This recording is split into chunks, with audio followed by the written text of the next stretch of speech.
আজ 26শে জানুয়ারি প্রজাতন্ত্র দিবস, সকলকেই শুভেচ্ছা জানাচ্ছি। আগামী 31শে জানুয়ারি তোমাদের প্রাইমারি টেট পরীক্ষা। তার আগে জাস্ট তোমাদের গাইড করার জন্য একটা ছোট্ট ভিডিও আমি পোস্ট করছি যে কীভাবে স্ট্র্যাটেজিক্যালি তোমরা পরীক্ষাটা দেবে, কারণ টাইম টোটাল 2.5 ঘন্টা, কিন্তু তোমাদের অ্যাটেন্ড করতে হবে প্রায় 150টা প্রশ্ন।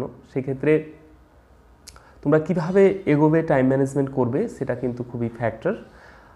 টোটাল 5টা সাবজেক্ট, বাংলা, ইংরেজি, এনভায়রনমেন্ট, প্লাস চাইল্ড পেডাগজি এবং ম্যাথামেটিক্স। তো তোমাদের যে কাট অফ জানো নিশ্চয় যে একটা নির্দিষ্ট কাট অফের উপরে পেতে হয়, আর সেটা পেতে গেলে তোমাদের একই সঙ্গে যেমন একটু স্ট্র্যাটেজিক্যালি টাইম ম্যানেজমেন্ট করতে হবে, আবার একই সঙ্গে কোন কোন জায়গা লাস্ট মিনিটে ফোকাস করবে সেটাও কিন্তু মাথায় রাখতে হবে। আমি চেষ্টা করছি তোমাদের মেন ফোকাসের জায়গা এই 2-1 দিনে কী হবে সেইটা বলার। বাংলার ক্ষেত্রে তোমরা দেখেছো নিশ্চয়ই প্রিভিয়াস প্রশ্ন, এবং যত দিন যাচ্ছে আমাদের কোশ্চেন প্যাটার্নও একটু চেঞ্জ হচ্ছে, কিন্তু বেসিক যে জিনিসগুলো সেগুলো কিন্তু কখনোই চেঞ্জ হয়নি। বাংলার ক্ষেত্রে তোমরা অবশ্যই সন্ধি, সমাস, তারপরে বিভিন্ন শব্দ অর্থাৎ দেশি, বিদেশি, তৎসম, তদ্ভব, এই কিছু এক্সাম্পল সহ মনে রাখা, সঙ্গে প্রত্যয় এবং কিছু সংজ্ঞা। সেই ক্ষেত্রে সংজ্ঞা কোনো দিনই হয়তো আসবে না যেহেতু এমসিকিউ প্যাটার্ন, কিন্তু এই কনসেপ্টটা তোমাদের জানা জরুরি। স্বরভক্তি কাকে বলে, অপিনিহিতে কাকে বলে, মানে সামথিং একটা এক্সাম্পল দিল এটা কিসের উদাহরণ, সেই ক্ষেত্রে কিন্তু তোমাদের এই কনসেপ্ট যদি না থাকে তাহলে কিন্তু পারবে না। তারপরে কারকের আমাদের যে ভাগ এবং প্রত্যেকটা কারকের এক্সাম্পল সহ সুন্দরভাবে যদি তোমরা লাস্ট মিনিটও একবার দেখে নাও তাহলে ভুল হবে না। বর্গীয় যে বর্ণ, প্রত্যেকটা বর্ণের মধ্যে ঘোষ বর্ণ কোনগুলি, অঘোষ বর্ণ কোনগুলি, অল্প প্রাণ কোনগুলি, তার মহাপ্রাণ কোনগুলি, অনুনাসিক বর্ণ কোনগুলি, এগুলো কিন্তু তোমাদের জানতে হবে। একই সঙ্গে নিশ্চয়ই তোমরা দেখেছো বিভিন্ন যে চরিত্রের স্রষ্টা, যেমন 2012-তে একটা প্রশ্ন দেখেছিলে যে ঘনাদা চরিত্রটির যে স্রষ্টা প্রেমেন্দ্র মিত্র। সেই ক্ষেত্রে আমরা জানি যে বিভিন্ন চরিত্র, ফেলুদা সত্যজিৎ রায়, তারপরে আমাদের বাটুল দি গ্রেট, তারপরে নন্টে ফন্টে নারায়ণ দেবনাথ। তো এই প্রত্যেকটা জিনিস, প্রত্যেকটা চরিত্র কিন্তু তোমাদের জানতে হবে। একই সঙ্গে আমরা জানি যেহেতু আমরা প্রাইমারি পরীক্ষার জন্য টেট দিচ্ছি, সেই ক্ষেত্রে প্রাইমারি রিলেটেড সহজ পাঠের লেখককে, সহজ পাঠের ছবিগুলো আছে, তার অঙ্কন এঁকেছেন কে, প্লাস বেশ কিছু আমাদের বই, বর্ণপরিচয় আমাদের ঈশ্বরচন্দ্র বিদ্যাসাগর মহাশয়, এরকম বেশ কিছু বইয়ের লেখক কি জানতে হবে, এবং একই সঙ্গে জানতে হবে আমাদের বিখ্যাত কিছু বই এবং তার লেখক, এবং আমাদের কোনগুলি, অর্থাৎ যেমন সঞ্চিতা কাজী নজরুল ইসলামের সংকলন, সঞ্চয়িতা রবীন্দ্রনাথ ঠাকুর, এরকম বেশ কিছু সংকলনের ক্ষেত্রে আমাদের লেখকের নামগুলো জানতে হবে। একই সঙ্গে এখন বানান, হয়তো 4টে বানান দিচ্ছে, কোনটি শুদ্ধ বানান সেরকম তুলে দিয়েও প্রশ্ন করা হচ্ছে, সেই ক্ষেত্রে তোমরা সেটাও মাথায় রাখবে।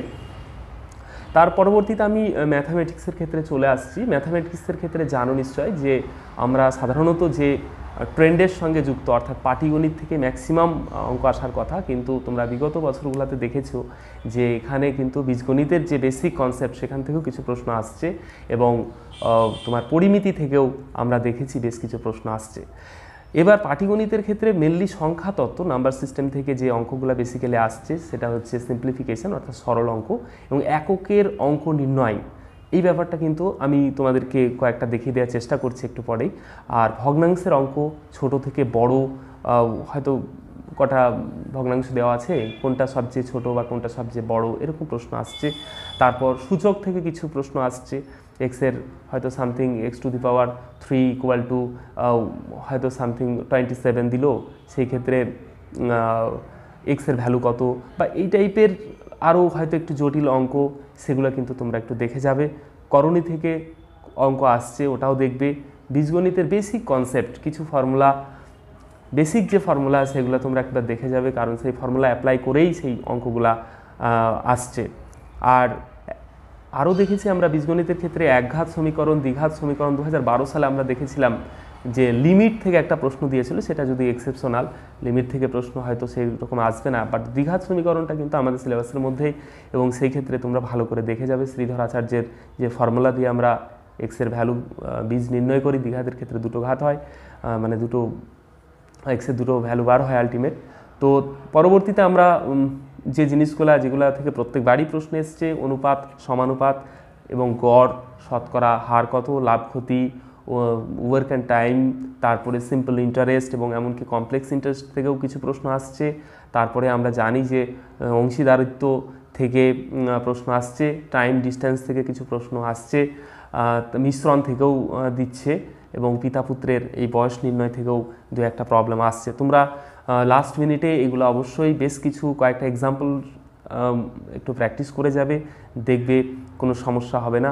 জ্যামিতির ক্ষেত্রে নিশ্চয়ই সমকোণী ত্রিভুজ থেকে বেশ কিছু প্রশ্ন বিগত বছরে এসছে এবং কিছু কোণ নির্ণয়, হয়তো দুটো কোণের মান দেওয়া থাকলো বা বহিক কোণ দেওয়া থাকলো, আর সেই ক্ষেত্রে যে সন্নিহিত কোণের মান কত, তারপরে এই টাইপের কিছু প্রশ্ন, সমকোণী চৌপলের ক্ষেত্রফল কত, তার আয়তন কত, বা একটা চোঙ দেওয়া থাকলো, চোঙের ক্ষেত্রে তার বাইরের অনলি বক্রতলটা যদি বাইরের বক্রতল রং করা হয়, সেই ক্ষেত্রে একটা রঙের পার স্কোয়ার মিটারে একটা খরচ বলে দিল, সেই ক্ষেত্রে মোট কত খরচ হবে, এই রকম প্রবলেমও আমরা দেখেছি বিভিন্ন সময় আসছে। এবং বৃত্ত থেকেও কিছু বৃত্তের পরিধি বা বৃত্তের ব্যাসার্ধ এই সমস্ত নির্ণয়ের করা। তারপরে আমরা পরিধিস্থ কোণ, তারপরে এরকম কিছু বৃত্তস্থ কোণ, এই সমস্ত কোণ আমরা দেখেছি এখান থেকেও আসে। জ্যামিতিক কিছু কনসেপ্টও কিন্তু আমাদের রাখতে হবে। একই সঙ্গে আমরা বর্গক্ষেত্র এবং রম্বসের যে আমরা জানি বর্গক্ষেত্রের ক্ষেত্রফল বাহু স্কোয়ার এবং পরিসীমা সেক্ষেত্রে 4 ইন্টু বাহু, ঠিক একই রকমভাবে রম্বসের ক্ষেত্রে হাফ ইন্টু কর্ণদ্বয়ের গুণফল, এইরকম করে বেশ কিছু এই রিলেটেড ক্ষেত্রফল নির্ণয়ের কিছু ফর্মুলা, কারণ বেসিক কনসেপ্ট থেকে কিন্তু অঙ্ক আসছে। আর একই সঙ্গে আমি বলবো ম্যাথামেটিক্সে টাইম ম্যানেজমেন্ট খুব ইম্পর্টেন্ট।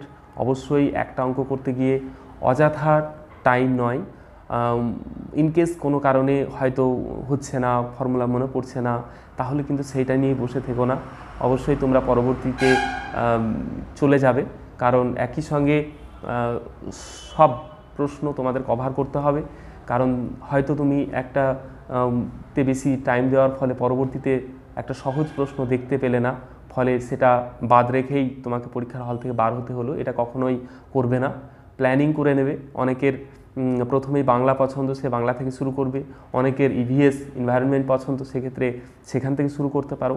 আবার যারা সায়েন্সের স্টুডেন্ট, আমি দেখেছি তারা ম্যাথ দিয়েই শুরু করে, কারণ ম্যাথামেটিক্সে যে কটা সঠিক মানে করবে সে 100%, এখানে কোনো কনফিউশনের জায়গা নেই, পারলে 100% মার্কস। তো সেই ক্ষেত্রে অনেকে ম্যাথামেটিক্স দিয়ে শুরু করতে পারো, ওটা কোনো নিজের চয়েস। পরবর্তীতে আমরা জানি ইভিএসের যে এনভায়রনমেন্ট থেকে আমরা জানি বায়ুমণ্ডলের যে বিভিন্ন স্তর রয়েছে, এবং বিশেষ করে প্রত্যেক বাড়ি আসে ওজোন স্তর কোন মানে স্তরে অবস্থিত, সেক্ষেত্রে স্ট্র্যাটোস্ফিয়ারে। তারপরে প্রত্যেকটা স্তরের রেঞ্জ কত, যেমন আমরা জানি ক্ষুদ্রমণ্ডল বা ট্রপোস্ফিয়ার 0 থেকে 18 কিলোমিটার পর্যন্ত ভূপৃষ্ঠ থেকে। তো এবং কোন আয়নমণ্ডলে কী কী থাকে, বা আমাদের এই যে এরোপ্লেনগুলো চলে সেটা কোন স্তর দিয়ে, এটা শান্তমণ্ডল দিয়ে আমরা সবাই জানি যে স্ট্র্যাটোস্ফিয়ার। তো এরকম আমাদের বায়ুমণ্ডল সম্পর্কে নিখুঁত জানতে হবে, এবং এমনকি আমাদের যে গ্রহ সম্পর্কেও কিছু কনসেপ্ট রাখতে হবে। যমজ গ্রহ কাকে বলে, সন্ধ্যা তারা কাকে বলে, এগুলোও কিন্তু ইভিএসের মধ্যে ঢুকে যাচ্ছে। তারপরে আমাদের বায়ুমণ্ডলে যে পার্সেন্টেজ, অক্সিজেনের পার্সেন্টেজ কত, নাইট্রোজেন কত, সেগুলোও কিন্তু আমাদের মাথায় রাখতে হবে। একই সঙ্গে দূষণ, এখন বিভিন্ন সয়েল পলিউশন, এয়ার পলিউশন, এই পলিউশন থেকে খুবই প্রশ্ন আসছে। আমরা জানি যে আম্ল বৃষ্টি, অ্যাসিড বৃষ্টি হয়, সেক্ষেত্রে পিএইচের ভ্যালু কত, পিএইচ ফ্যাক্টর দিয়েও বেশ কিছু প্রশ্ন আসছে। এবং যেমন রক্ত যেমন ক্ষারীয়, তারপরে টুথপেস্ট যেমন ক্ষারীয়, একই সঙ্গে আমরা যে সমস্ত টক জাতীয় যে জিনিসগুলো আছে এবং কোন ফল থেকে কী জাতীয় অ্যাসিড পাওয়া যায়, সেটাও কিন্তু আমাদের একবার রিভাইজড করে নিতে হবে। দূষণের পর আমরা আসছি বিভিন্ন ভেক্টরবর্ন ডিজিজ। জানো নিশ্চয়ই যে আমাদের সারা ওয়েস্ট বেঙ্গল জুড়ে ডেঙ্গু দমনের জন্য বিভিন্ন ফিল্ড লেভেলে কাজ করে বিভিন্ন ভিআরপি কর্মীরা। তো কোন মশা কি ছড়ায়, অর্থাৎ ডেঙ্গু যেমন এডিস মশা, একই সঙ্গে কিউলেক্স মশা ফাইলেরিয়া বা গোদরোগ, তা অ্যানোফিলিস মশা হচ্ছে ম্যালেরিয়া। তো এরকম কালাজ্বর কোন মাছির ফলে, বেলে মাছি। তো এরকম ভেক্টরবর্ন জাতীয় আমরা যা আছে সবই কিন্তু আমরা জানবো, কারণ এগুলো থেকে ফোকাস করে প্রশ্ন কিন্তু আসছে। আমাদের ন্যাশনাল পার্ক ভারতবর্ষে কোথায়, কোন রাজ্যে কী কী ন্যাশনাল পার্ক অবস্থিত। করবেট ন্যাশনাল পার্ক যেমন উত্তরাখণ্ড, তেমনি বন্দিপুর ন্যাশনাল পার্ক কর্ণাটক, মানে বেশি যেগুলো খুবই হাইলাইটেড, তো সেই জিনিসগুলো আমাদের খুব ভালো করে জানতে হবে। আমাদের পশ্চিমবঙ্গ সম্পর্কে তো খুবই ভালো করে জানতে হবে। আমাদের সুন্দরবন কবে বায়োস্ফিয়ার রিজার্ভের তকমা পেয়েছিল, তারপরে সুন্দরবন কি কি গাছ পাওয়া যায়, এবং আমাদের জলপাইগুড়ির ওখানে জলদাপাড়া, মানে উত্তরবঙ্গে জলদাপাড়া রয়েছে, সেখানে কি কি পশু পাওয়া যায়, এগুলা কনসেপ্ট রাখতে হবে। আর আমাদের পুলিক পক্ষী নিবাস যেটা দিনাজপুরে রয়েছে, উত্তর দিনাজপুর, এরকম আমাদের ভারতবর্ষে আরও কিছু পক্ষীরালয় রয়েছে, সেগুলো সম্পর্কে অবশ্যই আমাদেরকে জানতে হবে। এটা খুব একটা ভালো টপিক। আর আমাদের পশ্চিমবঙ্গের জাতীয় পশু, মানে জাতীয় বলতে পশ্চিমবঙ্গের যে আমাদের রাজ্যের পশু কি, যেমন মেছো, বিড়াল, একই সঙ্গে ভারতের প্রত্যেকটা জাতীয় পশু কি, জাতীয় পাখি কি, জাতীয় গাছ কি, শুধু আমাদের ভারত এবং পশ্চিমবঙ্গ নয়, একই সঙ্গে আমাদের পার্শ্ববর্তী যে প্রতিবেশী রাষ্ট্র রয়েছে সেগুলি, অর্থাৎ ভুটান, নেপাল, মায়ানমার, বাংলাদেশ, পাকিস্তান এবং শ্রীলঙ্কা, প্রত্যেকেরই জাতীয় পশু, পাখি বা ফুল বা ফ্ল্যাগ কীরকম আমরা জানি। এক্সেপশনাল একটা ফ্ল্যাগ রয়েছে, যেটা হচ্ছে নেপালের ক্ষেত্রে ট্রায়াঙ্গুলার শেপ, ত্রিভুজাকৃতি। তো এই জিনিসগুলা আমাদের কনসেপ্ট রাখতে হবে। আচ্ছা, নেক্সট আমরা বিভিন্ন গাছ থেকে যে উপকার যে জিনিসগুলো আমরা পাই, সেইগুলা থেকে কি কি আমাদের উপকারে লাগে। হ্যাঁ, সর্পগন্ধা থেকে রেসারফিন, যেটা উচ্চ রক্তচাপ কমানোর কাজে ব্যবহার হয়। তো এইরকম বেশ কিছু উপকার আমাদের কি কি কাজে, আমরা কোন কোন রোগের ক্ষেত্রে ব্যবহার করি, সেই জিনিস ইংরেজির ক্ষেত্রে সবচেয়ে ইম্পর্টেন্ট যে জিনিসগুলো, অবশ্যই স্পেলিং মিস্টেক থেকে এখন ইদানিং প্রশ্ন আসছে, স্পেলিং মিস্টেকটা অবশ্যই দেখবে, অর্থাৎ কারেক্ট স্পেলিং কোনটা। একই সঙ্গে পার্টস অফ স্পিচের মধ্যে নাম্বার এবং জেন্ডার, নাউনের যে নাম্বার এবং জেন্ডার, হ্যাঁ, কোন জেন্ডারের যে ভাগগুলো, এবং প্রত্যেকটা এক্সাম্পলের ক্ষেত্রে কি কি হচ্ছে সেই জিনিসগুলো তোমরা জানবে। একই সঙ্গে টেন্স, ফ্রেজাল ভার্ব এবং বিভাব, প্রিপোজিশন খুবই ইম্পর্টেন্ট একটা সাবজেক্ট। সেই ক্ষেত্রে প্রিপোজিশন, আর্টিকেল প্রিপোজিশনের ব্যাপারটা তোমরা নিখুঁতভাবে জেনে যাবে। ন্যারেশন চেঞ্জ এবং ভয়েস চেঞ্জ, হয়তো একটা সামথিং দিল, সেই ক্ষেত্রে তোমাকে বললো এই ন্যারেশন চেঞ্জ কী হবে, সেক্ষেত্রে 4টা অপশন থাকলো, তো কোনটা হবে, ডাইরেক্ট, ইনডাইরেক্ট স্পিচ। তো ভয়েস চেঞ্জের ক্ষেত্রেও, অ্যাক্টিভ, প্যাসিভের ক্ষেত্রেও এরকম এক্সাম্পল হয়তো থাকলো, প্যাসিভ ফর্মে 4টা অপশন থাকলো, কোনটা সঠিক, সেগুলো কিন্তু তোমাদের একই সঙ্গে জানতে হবে। আর ইদানিং একটা ট্রেন্ড যেটা দেখা যাচ্ছে যে কম্প্রিহেনশন, অর্থাৎ একটা প্যাসেজ তুলে দিচ্ছে এবং প্যাসেজ থেকে কিছু প্রশ্ন আসছে, সেই ট্রেন্ড আস্তে আস্তে আসছে। তো তোমাদের যেটা ফার্স্ট করতে হবে, প্যাসেজটা ভালোভাবে পড়তে হবে এবং পড়ার পর কনসার্ন প্রশ্নগুলো একবার পড়ে নিতে হবে, এবং সেই প্রশ্ন কোনগুলা সেই সেকেন্ডবার যখন পড়া হবে, প্রথমবারে সবটাই পড়বে, দ্বিতীয়বারে যখন পড়বে তখন আন্ডারলাইন করবে, যে যে জিনিসগুলাই ম্যাচিং পাবে সেই জিনিসগুলো আন্ডারলাইন করে নেবে, তাহলে দেখবে সুবিধা হচ্ছে। ইংলিশ পেডাগগি থেকেও কিছু প্রশ্ন আসছে, সেটা দেখে নেবে কিছু প্রশ্ন। তবে আমি নেক্সট যেটা চাইল্ড পেডাগগি নিয়ে দু এক কথা বলবো, তারপর একটা টাইম ম্যানেজমেন্ট কীভাবে করা যায় সেই জিনিসটা নিয়ে একটা ধারণা দেব। শিশু মনস্তত্ত্ব নিয়ে মেনলি বিভিন্ন শিশু মনস্তত্ত্ববিদ যারা আছেন তাদের নাম, তারা কী নিয়ে গবেষণা করেছেন এবং তারা আলটিমেট কী মতবাদ দিয়েছেন, এবং এই জিনিসগুলো জানতে হবে। বুদ্ধাঙ্ক, আইকিউ, ইন্টেলিজেন্স কোশেন্ট, ওটা ডেফিনেশন কি, অনেক সময় ভুল করে, এবং কাদের আইকিউ, বিশেষ করে যারা খুবই ইন্টেলিজেন্ট তাদের আইকিউ কত হয়, ইডিয়েট যারা হয় তাদের আইকিউ কত হয়, সেই পরিমাণগুলা জানতে হবে। নিশ্চয় জানো যে আইকিউ মানে হচ্ছে mental age by chronological age, অর্থাৎ যেটা অ্যাকচুয়াল এজ। আর বুদ্ধি বিকাশ সম্পর্কে ক্লিয়ার কনসেপ্ট থাকা দরকার, কারণ এখান থেকে বিভিন্ন প্রশ্ন আসে, এবং বিকাশের যে বিভিন্ন স্তর, অর্থাৎ বিভিন্ন জন বিভিন্ন স্তরে প্রাক শৈশব থেকে শুরু করে স্তর বিন্যাস করেছেন বিভিন্ন মনস্তত্ত্ববিদ, সেগুলো জানতে হবে। যেমন পিয়াজেও স্তর বিন্যাস করেছেন, লিকুনাস করেছেন। তো শিক্ষাদানের যে কার্যকরী পদ্ধতি কোনগুলা, বিভিন্ন পদ্ধতি রয়েছে সেগুলো সম্পর্কে জানতে হবে। আদর্শ শিক্ষকের গুণাবলী, আদর্শ শ্রেণীকক্ষের কী কী বৈশিষ্ট্য থাকা উচিত সেগুলো সম্পর্কে জানবে, কারণ এই রিলেটেড হয়তো ডাইরেক্ট এটা লিখতে দেবে না, বাট এটা জানলে এই কনসেপ্ট দিয়ে তুমি কিন্তু উত্তর করতে পারবে। শিক্ষা সম্পর্কিত বিভিন্ন ধারা, যে আমরা জানি 21A-তে আর্টিকেল 21A-তে শিক্ষাকে ফান্ডামেন্টাল রাইটের মধ্যে ঢোকানো হয়েছে। 6 থেকে 14 বছর বয়সী প্রত্যেক শিশুকে মানে আবশ্যিক শিক্ষাদান সেটা সরকারের কর্তব্যের মধ্যে চলে এসছে, এবং তারও ফান্ডামেন্টাল রাইটস। হ্যাঁ, বিশেষ চাহিদা সম্পন্ন, আমরা জানি যে বিশেষ চাহিদা সম্পন্ন শিশুদের বিষয়ে গভর্নমেন্ট বারবারই বিভিন্ন পদক্ষেপ করেছে যাতে ওদের ঠিকভাবে সঠিকভাবে শিক্ষাদান ওরা যে পদ্ধতিতে নিতে পারে সেই পদ্ধতিতে শিক্ষাদান করা যায়। সিসিই অর্থাৎ কন্টিনিউয়াস অ্যান্ড কম্প্রিহেন্সিভ ইভ্যালুয়েশনের যে পদ্ধতি, সেটা ফরমেটিভ এবং সামেটিভ যে পদ্ধতি সেই সম্পর্কেও ক্লিয়ার কনসেপ্ট থাকা উচিত।